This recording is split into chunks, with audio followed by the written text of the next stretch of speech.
तीसरा प्रश्न बोल रहा है कि अभाज्य गुणनखंड विधि द्वारा निम्नलिखित पूर्णांकों के HCF और LCM ज्ञात कीजिए। यानी कि इसके HCF ज्ञात करने हैं और LCM ज्ञात करने हैं। और जो हम लोग फार्मूला पढ़े थे कि दो संख्याओं का गुणनफल बराबर HCF गुणे LCM, वह केवल दो संख्याओं के HCF LCM पे काम करता है। तीन जब संख्याएं दी गई हों तब न अलग काम करता हो। और इसमें कुछ ऐसे भी बातें सीखना हो, जैसे आप दूसरा देख रहे हैं कि ये किसी भी नंबर से नहीं कटेगा, फिर इसका LCM क्या होगा और LCM तो आप निकाल ही सकते हैं। तो पहले प्रश्न को बनाए हम लोग, तो 12 का अभाज्य गुणनखंड करें तो 2 से कटेगा 6 बार में, 2 से कटेगा 3 बार में और 3 से कटेगा 1 बार में। 15 का करें तो यह 3 से कटेगा क्योंकि 2 से कटेगा नहीं, तो 3 × 5 = 15 और 5 × 9 = 5। 21 का करें तो ये हो जाएगा 3 से कटेगा 7 बार में और 7 से कटेगा 1 बार में। इस तरह करके हम लोग अब लिखते हैं कि 12 बराबर 2 × 2 × 3। अब ये 2 × 2 × 3 को लिख सकते हैं 2 × 2 × 3।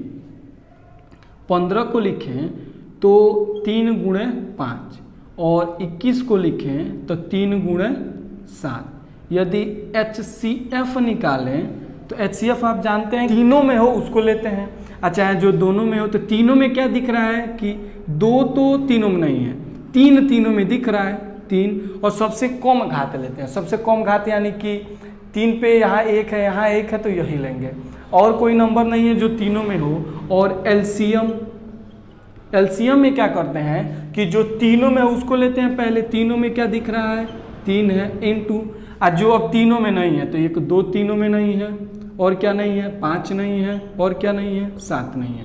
और इसमें जो घात लेते हैं ना वो सबसे अधिक लेते हैं। सबसे अधिक का मतलब कि 3 पे सबसे अधिक घात कितना है, तो सबसे अधिक घात 3 है पे 1 ही है।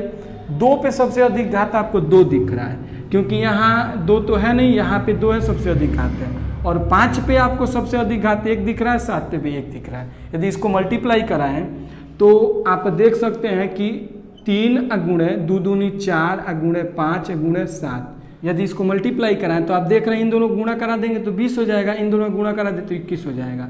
तो 4 × 5 = 20 × 3 × 7 = 21। यदि 0 और 21 दूनी 42 होता है, यानी कि LCM हो गया 420 और HCF हो गया 3। इस तरह करके अब दूसरे प्रश्न को यदि हम लोग बनाएं, बहुत ही आसान प्रश्न है, आप प्राइम फैक्टराइजेशन करके और आराम से इसको निकाल सकते हैं। यदि 17 को काटें तो 17 एक बार में कटता है, 17 से 23 को काटें तो यह 23 से एक ही बार में कटता है, और 29 से काटें तो यह 29 से भी एक ही बार में कटता है। यानी कि 17 बराबर लिख सकते हैं 1 × 17, 23 को लिख सकते हैं 1 × 23 और 29 को लिख सकते हैं 1 × 29। अब आप यहाँ सोच रहे होंगे कि सर हम लोगों ने तो यहाँ 1 × 3 लिखा नहीं है, यहाँ भी नहीं लिखा है, तो फिर यहाँ क्यों लिख रहा है। तो यहाँ लिखने का मेन उद्देश्य ये है कि यहाँ कोई कॉमन है ही नहीं, तो HCF लेंगे किसको, तो जो तीनों में होगा उसी को लेते हैं। तो हो जाएगा HCF बराबर जो तीनों में है 1। यदि LCM को लें तो LCM क्या होगा, तो LCM बराबर जो तीनों में नहीं हो, पहले तो तीनों में 1 है तो उसको तो है 1 का गुणा किसी में करा सकते हैं। तीनों में क्या नहीं है, तो 17 नहीं है, 23 नहीं है और 29 नहीं है। इसको मल्टीप्लाई कराते हैं। यदि 17 में 23 का मल्टीप्लाई कराएं तो यह हो जाएगा 17 × 3 = 51 के एक हाथ में आया 5, 17 दूनी 34 और 5 39 और गुणे 29। अब 391 में यदि 29 का मल्टीप्लाई कराएं तो या तो आप ऐसे करा सकते हैं 391 × 29, या हम लोगों ने जो मेथड देखा हुआ है कि 391 × 29 कराते हैं। अब आप 29 को 0 के रूप में कैसे लिख सकते हैं, तो इसको लिखा जा सकता है 30 - 1, यानी कि 29 × 30 - 1। यदि इसको मल्टीप्लाई कराते हैं तो 0 यहाँ हो जाएगा, 3 × 3, 3 × 9 = 27 के साथ हाथ में है 2, 3 × 3 = 9, 2 = 11 माइनस 391। यदि 11,731 में 391 को घटाते हैं तो 10 में से 1 गया, यहाँ हो जाएगा 9, यहाँ हो गया 12, 12 में से 9 गया 3, और यहाँ हो गया 6, 6 में से 3 गया 3, और यहाँ पे हो गया 11, यानी कि 11,339 इसका LCM हो गया। तीसरे नंबर प्रश्न क्या बोल रहा है कि 8, 9 और 25 इसको निकालें तो 8 का होता है 2 से काटे तो 4 बार में, 2 से काटे तो 2 बार में और 2 से काटे तो 1 बार। यदि 9 को काटें तो यह कटेगा 3 कनम 3 त्रिका 9 और 3 कनम 3। 25 आप जानते हैं कि 25 कटता है 5 ही से, तो 5 पचे 25, 5 कनम 5। लिखें तो 8 बराबर लिख सकते हैं 2 गुणे 2 गुणे 2 यानी कि 2 पर घात 3। 9 को लिखें तो लिख सकते हैं 3 गुणे 3 यानी कि 3 पर घात 3। और 25 को लिखें तो लिख सकते हैं कि 5 गुणे 5 यानी कि 5 पर घात 2। इसको 3 पर घात 2 लिखेंगे। अब आप यहाँ देख रहे हैं कि कोई कॉमन नहीं है तो गुणा 1 लिख सकते हैं। तो HCF क्या हो जाएगा कि 1, और LCM को लिखें तो जो तीनों में नहीं है उसको ले लो। पहले तो जो तीनों में है उसको लेते हैं, उसके बाद जो तीनों में नहीं है। तीनों में क्या नहीं है? 2 गुणे 3 गुणे 5। अब सबसे अधिक घात 2 पे घात 3 है, 3 पे घात 2 है, 5 पे घात 2 है।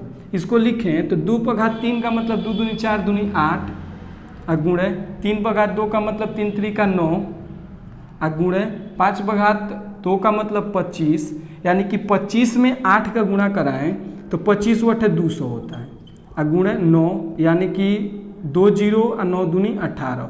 18 से इसका LCM हो जाएगा। इस तरह करके हम लोगों ने प्रश्न नंबर 3 का भी देखा। बहुत ही छोटा है, बहुत आसान है।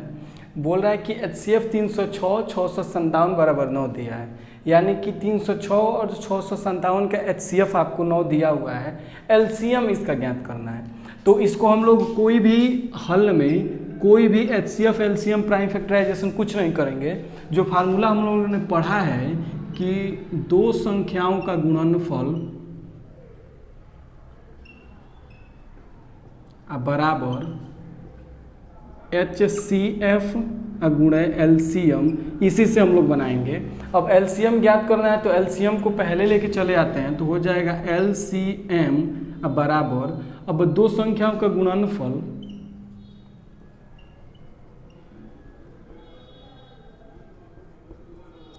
बटा HCF। यदि जो दिया है उसको मान को रखें तो दो संख्याएं 306 गुणे 657 है बटा HCF है 9। यदि इसको हम लोग काटते हैं 9 से तो आप देख रहे हैं कि 9 से ये कट सकता है, 9 एक नम 9 और 9 सत्ते 63 और 9 3 27, यानी कि 306 गुणे 73 से ये कट जाएगा।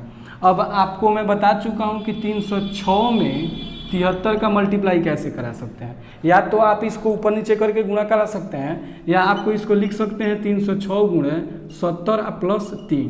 अब ये मेथड मैं नया बता रहा हूँ क्योंकि आप गुणा कराना वैसे जानते हैं, ये सीख लेंगे बड़ा अच्छा रहेगा। गुणा कराएं तो ये 0 7 6 के 42 के 2 और हासिल है 4 यानी कि 4 और 7 3 का 21, प्लस इसको मल्टीप्लाई कराएं तो 3 3 का 9 यानी कि 918 होगा। यदि इसको जोड़ें तो आप जोड़ेंगे तो क्या होगा कि 1 8 यहाँ पे हो जाएगा, 1 और 2 3 हो जाएगा, 9 4 13 हो जाएगा और 2 हो जाएगा 2 हो जाएगा 22,338 इसका आंसर होगा। इस तरह करके हम लोगों ने इस कैल्शियम को निकाल लिया है।